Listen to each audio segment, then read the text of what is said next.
Hello friends, welcome to our channel MCQ centre. तो दोस्तों, जैसा कि आप जान रहे हैं कि आरआरबी एनटीपीसी का एग्ज़ाम स्टार्ट हो चुका है। कल यानी कि 28 दिसंबर से ये पेपर स्टार्ट हो चुका है। ये पहले शिफ्ट में लगभग 23 लाख लड़के अपियर होंगे और ये पहला शिफ्ट दोस्तों आपका चलेगा। पहला शिफ्ट आपका चलेगा 28 दिसंबर से लेकर के 13 जनवरी तक आपका ये चलेगा। उसके बाद अगला शिफ्ट स्टार्ट होगा। दोस्तों, इसमें लगभग 1.5 करोड़ लगभग छात्रों ने इसमें वैकेंसी में अप्लाई किया है। तो दोस्तों, इसी चीज़ को हम ध्यान में रखते हुए ऐसे साइंस के ऐसे प्रश्न हम आपके लिए लेकर के आते हैं कि जो कि अक्सर परीक्षा में पूछे ही जाते हैं, क्योंकि यहाँ यही सबसे मोस्ट इम्पॉर्टेंट क्वेश्चन है। यहाँ से प्रश्न पूछना कमीशन की मजबूरी ही होती है, क्योंकि कमीशन बिना यहाँ से प्रश्न पूछे वो उसका पेपर कंप्लीट ही नहीं होता है। तो दोस्तों, बिना देर किए हम स्टार्ट करते हैं, क्योंकि समय कम है, हम ज़्यादा समय आपका नहीं लेना चाहते हैं। तो दोस्तों, अगर आप हमारे चैनल को सब्सक्राइब नहीं किए हैं तो प्लीज़ सब्सक्राइब कर दीजिए, लाइक करें, शेयर करें, बेल आइकन को भी दबा लें, जिससे हमारी लेटेस्ट वीडियो आप तक पहुँचती रहे। तो दोस्तों, स्टार्ट करते हैं।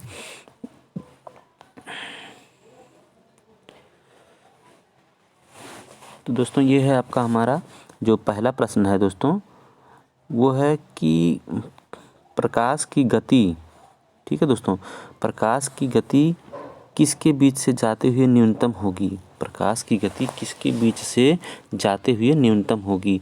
तो दोस्तों, ये आप हमारे पार्ट 3 है, हमने 2 पार्ट डाल चुके हैं। अगर आपने नहीं देखा है तो उसको आप देख लीजिए वहाँ से। तो दोस्तों, हम स्टार्ट करते हैं इसके बाद इसको। तो इसमें पहला जो विकल्प आपका दोस्तों वो है आपका विकल्प ए सही है, यानी कि प्रकाश की गति जो है न्यूनतम होती है कांच में। अगले प्रश्न की तरफ बढ़ते हैं दोस्तों।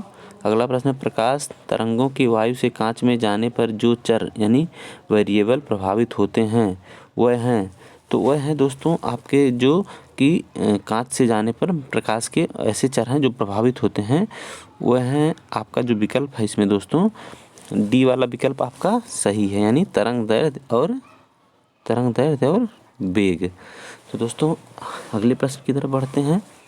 आपका तीसरा प्रश्न है, जब प्रकाश एक माध्यम से दूसरे माध्यम में जाता है तो निम्न में से कौन सा एक अपरिवर्तित रहता है? तो इसमें दोस्तों विकल्प दिया हुआ आपका पहला तीव्रता, दूसरा तरंग दैर्ध्य, तीसरा वेग, चौथा आवृत्ति।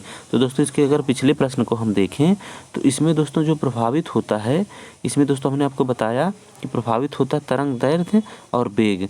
तो दोस्तों, इसमें प्रभावित नहीं होता है। अब देखिए, सभी विकल्प में आवृत्ति दिया हुआ है, तो अगर आप ये जानते हैं कि कौन प्रभावित नहीं होता है तब भी आप सही मार देंगे, ये जानते हैं कौन प्रभावित होता है तब भी आप सही मार देंगे। तो इसलिए हमने अगला प्रश्न उसी से रिलेटेड बनाया है कि कौन सा जब प्रकाश एक माध्यम से दूसरे माध्यम में जाता है तो इनमें में से कौन सा एक अपरिवर्तित रहता है? तो दोस्तों, इसमें आवृत्ति अपरिवर्तित रहती है, यानी कि आपका विकल्प डी सही है। दोस्तों, अगले प्रश्न की तरफ बढ़ते हैं। तो आपका चौथा प्रश्न है दोस्तों, आपका चौथा प्रश्न, प्रकाश सजावट तथा विज्ञापन के लिए विसर्जन नलिका में प्रयुक्त होने वाली गैस है। तो दोस्तों, ये जो है प्रयुक्त होने वाली जो गैस है आपकी, इसमें विकल्प दिया है कार्बन डाइऑक्साइड, दूसरा दिया सल्फर डाइऑक्साइड, तीसरा दिया अमोनिया, चौथा दिया है आपका नियॉन। तो इसमें दोस्तों आपका जो सही विकल्प है वो है नियॉन, ये आपका प्रयुक्त होता है। अगला क्वेश्चन दोस्तों जो है आपका पांचवा, साबुन के पतले झाग में चमकदार रंगों का बनना किस परिघटना का परिणाम है? दोस्तों, ये है इसका जो उत्तर है, पहला विकल्प है बहुलित परावर्तन और व्यतिकरण, दूसरा बहुलित अपवर्तन और परिक्षेपण, तीसरा विवर्तन और परिक्षेपण, चौथा ध्रुवण और व्यतिकरण। तो इसमें दोस्तों जो आपका सही उत्तर है वो है आपका सही उत्तर बहुलित परावर्तन और व्यतिकरण, यानी विकल्प ये आपका सही है, आपका ये विकल्प सही है। तो दोस्तों, अगले प्रश्न की तरफ बढ़ते हैं। आपका छठा प्रश्न जो है दोस्तों, मरीजों के पेट के अंदर का परीक्षण करने हेतु डॉक्टरों द्वारा प्रयुक्त एंडोस्कोप निम्नलिखित में से किस सिद्धांत पर कार्य करता है? तो इसमें दोस्तों दिया है पहला प्रकाश का परावर्तन, प्रकाश का परिकिरण, प्रकाश का अपवर्तन, प्रकाश का पूर्णांतरिक परावर्तन। तो दोस्तों, आप जान लीजिए कि एंडोस्कोपी जो होता है, ये जो जिस सिद्धांत पर काम करता है ये दोस्तों है आपका पूर्ण आंतरिक परावर्तन, यह है पूर्ण आंतरिक परावर्तन, विकल्प डी आपका सही है। तो दोस्तों, फिर हम आगे बढ़ते हैं अगले प्रश्न की तरफ। अगला प्रश्न आपका है 7वां, एक काटा हुआ हीरा क्यों जगमगाता है? तो दोस्तों इसमें दिया है इसकी आणविक संरचना के कारण, प्रकाश के शोषण के कारण, पूर्ण आंतरिक परावर्तन के कारण, कुछ अन्य निहित गुण के कारण। तो दोस्तों इसमें आपका सही उत्तर है पूर्ण आंतरिक परावर्तन के कारण एक काटा हुआ हीरा जगमगाता है। तो दोस्तों आप देख रहे होंगे पूर्ण आंतरिक परावर्तन से क्वेश्चन काफ़ी पूछे जाते हैं, ये काफ़ी इंपॉर्टेंट है। तो इससे दोस्तों हमने कई क्वेश्चन इसलिए बना दिए हैं कि जिससे आपका कोई प्रश्न छूटने ना पाए। तो दोस्तों एक है प्रकाश तंतु यानी ऑप्टिकल फाइबर जिस सिद्धांत पर कार्य करता है वह क्या है? पूर्ण आंतरिक परावर्तन, अपवर्तन, प्रकीर्णन या व्यतिकरण। तो दोस्तों प्रकाश तंतु यानी फाइबर ऑप्टिकल फाइबर जो है वो पूर्ण आंतरिक परावर्तन के सिद्धांत पर कार्य करता है। दोस्तों अगला प्रश्न जो आपका है वो है त्रिविमीय चित्र लेने के लिए निम्न में से किसका प्रयोग करते हैं? पहला फोटोग्राफी, दूसरा रेडियोग्राफी, तीसरा होलोग्राफी, चौथा उपरोक्त में से कोई नहीं।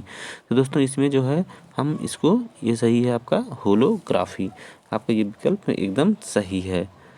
तो दोस्तों आपका अंतिम और 10वां प्रश्न और अंतिम प्रश्न है दूरदर्शन के संकेत एक निश्चित दूरी के बाद नहीं मिल सकते क्योंकि क्या कारण है कि दूरदर्शन के संकेत एक निश्चित दूरी के बाद नहीं मिल सकते? तो इसमें पहला है संकेत दुर्बल है, एंटीना दुर्बल है, वायु संकेत को शोषित कर लेती है, पृथ्वी की सतह वक्राकार है।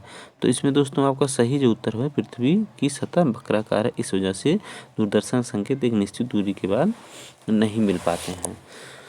तो दोस्तों आज के लिए इतना ही। अगर आप हमारे चैनल को सब्सक्राइब नहीं किए हैं तो प्लीज़ सब्सक्राइब कर लें, जल्दी से जल्दी जुड़ें आप हमारे चैनल के साथ। हम रोज़ इस पर साइंस के और हम जल्दी इस पर करंट के भी सेट लाने वाले हैं।